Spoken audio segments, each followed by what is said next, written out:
The Aqua Marina inflatable kayaks are compact enough to be carried around in its carrying bag, though the Steam does weigh 16 kilos.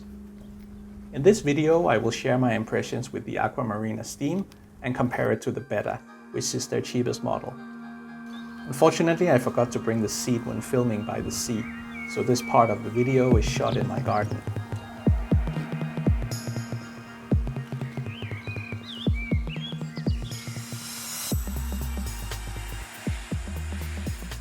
The Aqua Marina Steam comes with a separate drop stitch floor, which is supposed to make it more rigid. However, in my experience, it does not make that much of a difference compared to kayaking in the Betta, which has a normal inflatable floor. Like the Betta, it takes less than 10 minutes to get the kayak ready for action. The Steam has a hand pump, whereas the Betta has a foot pump. In terms of speed, the hand pump is slightly faster, though it often disconnects from the valve if using the barometer, as you will see later. Also, expect the occasional strange noise from the pump as well as the barometer. Before installing the drop stitch floor, I add some air into the two main chambers. This makes it easier to fit the floor.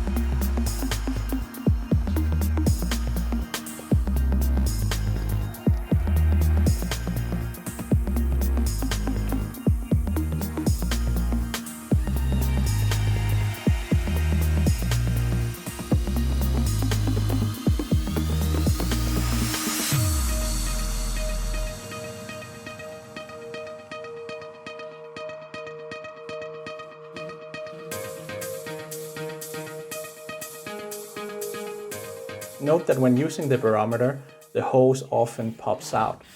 Without the barometer, it is possible to fix the hose to the valve, but then you won't know the pressure and when to stop adding air.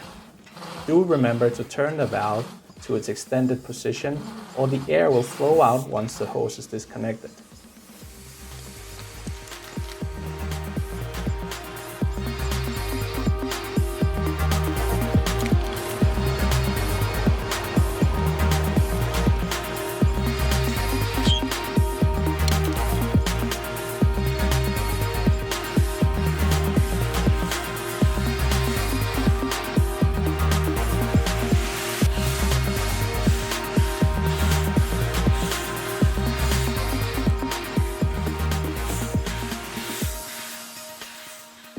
The floor itself needs to be inflated to a quite high PSI.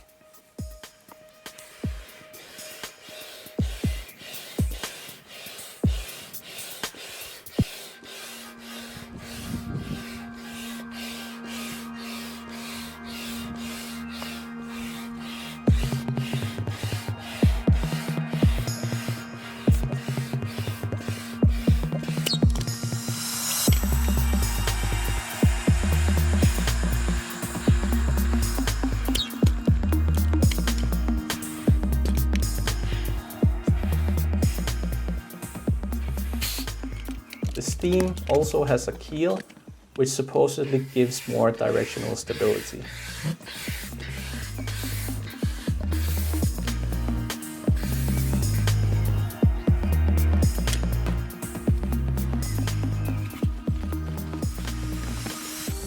The seat is very comfortable, and it's the main difference compared to the Betta, where the seat is inflatable.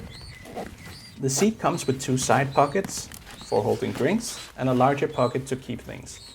The Betta has no seat pockets at all.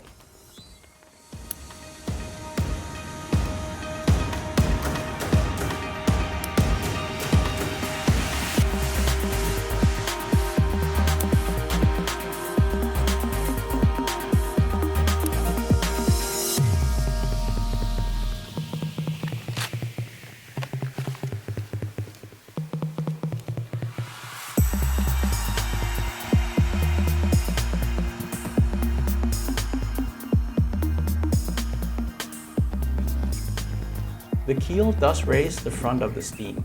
As I'm around the 95 kilo max carrying capacity, the back is quite low in the water, which is probably why I don't feel the Steam is better at going straight compared to the Betta.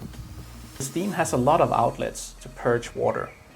However, in normal use, I do not see the benefit, as you will only get your backside wet if they are open while on the water. The Steam also comes with a case that fits on the back of the kayak, under the carrying straps. Both of these are not included on the Betta.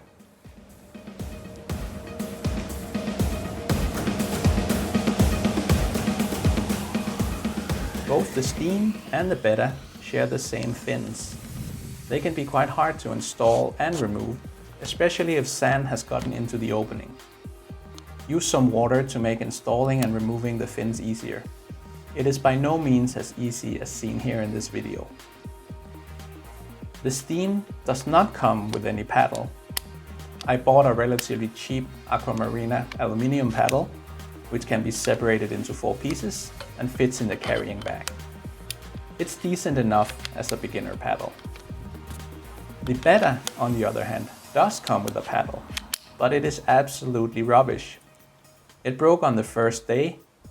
If you go for a Betta, get a better paddle straight away.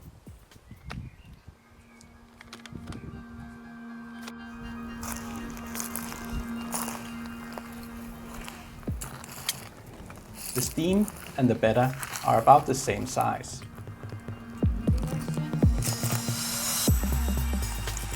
Here you can see the different floor used in the two models.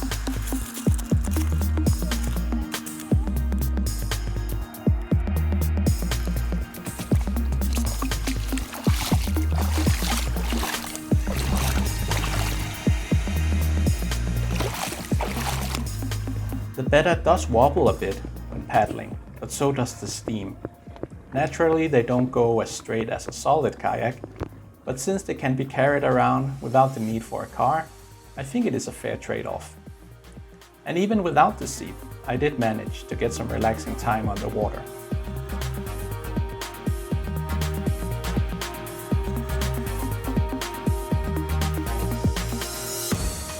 When it comes to deflating the kayak, both the Steam and Betta can be packed in around 10 minutes.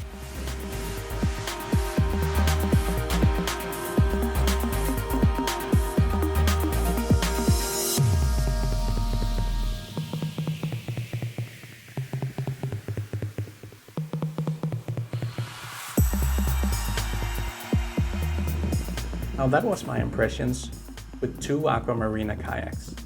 If you found this video of value, do give it a like.